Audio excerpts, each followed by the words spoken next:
Welcome to the Lithuanian Nationality Room at the University of Pittsburgh. This room was dedicated in 1940, one of two nationality rooms dedicated in that year. The room functions as a university classroom during fall and spring semesters. At all times of the year, it is used for tourism as well. As I describe the room and virtually move your attention through it, I will also touch upon some ancillary aspects so that you may wish to tour here when the facilities are available, or you may wish to investigate some of the byways that consideration of this room will bring up. The musical clips you hear at the beginning and end of the virtual tour are excerpts from Mikalojus Čiurlionis' music, The Forest and the Sea. More on him in a bit. As we enter room 129 in the Cathedral of Learning, we see a great deal of solar imagery, here in the door, in the lintel with the sun rising between horses' heads, and in the student chairs. It is all around the room, which shows us a long and historic association with nature imagery in Lithuania. Lithuania is a small Baltic nation, only slightly larger than West Virginia. It is the southernmost of the three Baltic countries that form an arc along the Baltic Sea, going up towards Finland, Sweden, and Norway. Lithuania is a land of sand dunes, lowlands, and forested areas, with not much elevation change. Being a coastal country, amber, or fossilized tree resin, washes up along the beaches. Indeed, Baltic amber is very well known worldwide and is quite old, being tens of millions of years old, from the Cretaceous era and younger. We see in this room a familiar warmth and similarity to the amber tones. However, it is not the only natural substance that its color reminds us of. Because of the lowlands, oftentimes sunken trees can be salvaged, and their color has been chemically altered by being in boggy submersion. This black oak is a prized material from which to make furniture and other items. At the tops of the walls in the cornice, we see a robust chevron pattern in this black oak. The trim on the walls also is in this material. The painted chalkboard till is not. Finally, the professor's chair, more elaborately patterned with solar decorations, is of this material. The committee, many decades ago, spent several years fundraising and also locating sources for the oak that would adorn this room. Another natural detail is the linen on the walls. The pattern is known as the Path of the Birds. Flax has historically been cultivated and harvested in Lithuania for linen production, and the community aspect of growth and production involved family members. An intimate association with plants and their cultural importance is also seen in the radiator cover carving.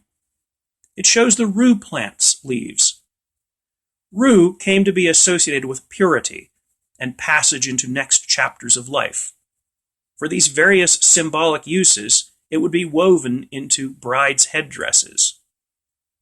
A last nature symbol we see is connected to the flax and therefore the linen. It is the sculpture of the mother's school on the radiator, showing a mother spinning at her wheel while teaching her child to read Lithuanian. The confluence of nature and history permeates this room. The first name above the chalkboard, farthest to the left, is Nationality, a man who, among other achievements, wrote an epic poem of the seasons in the Lithuanian language. This was done in the 18th century, when more powerful neighboring countries bore down upon Lithuania. Language is an arbiter of national identity, and this was not lost on the Lithuanian people. The third name is Basanavičius, a medical doctor who smuggled into his country books printed in the Lithuanian language, so that his people could read in their own privacy, if publicly the language was not being taught during a long occupation of the 19th into early 20th centuries. The last name I will mention is Čiurlionis. He was a painter and musical composer, active during European art periods in which Symbolism and Art Nouveau were prominent styles of expression. Many of Čiurlionis' paintings show his parallel interests in music, such as his Sonata of the Sun or the Sonata of Spring, both of which are multi-picture cycles entitled with musical tempi, allegro, andante, scherzo, and so forth. One painting is titled Prelude and Fugue. Several of these are shown at the end of the video, taken from reproductions I have owned for years. One feature of his work is that he did not create narratives in a conventional sense, with easily recognizable tropes that tell a story. So in the back of the room, we have a very large painted copy of one of his, in my opinion, more straightforward paintings, called The Fairy Tale of Kings, from 1909. A younger king holds what appears to be a miniature city bathed in light, while an old king guards over it, his hand on the hilt of his sword. Medieval-looking buildings populate the tree branches, and it is night. Čiurlionis was asked by his friend what the painting meant, and he answered, "Because I wanted it that way." Symbolism eschews straightforward interpretation, or the intent of the artist is not necessarily reflected like a mirror image in the content's presentation. I will leave it to your imagination what you see, but I feel that spring flowers on the young king's cloak, and the autumnal colors and perhaps leaves on the old king's cloak give a sense of passage of time, and handing off the future to the young king. One interesting side note: this is the second copy of this painting. The first, done on plaster in about 1940, was covered over in the 1980s with a paint-on-canvas version. Both versions, as you can find the old one reproduced in photos, show a curious error on the part of the copyists. The snow globe city, for lack of a better way of saying it, shows what appears to be two high-rise buildings.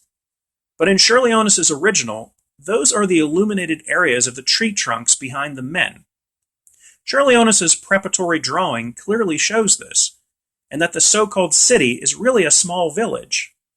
So, the American copies insert a new level of interpretation, perhaps suited to this room being in Pittsburgh, one of the United States' great cities. There is more to be told about this space if you do visit in the future. Tours are provided by university students, members of the club known as Quo Vadis, which means, where are you going? I hope that is a question you ask yourself, and the answer brings you here.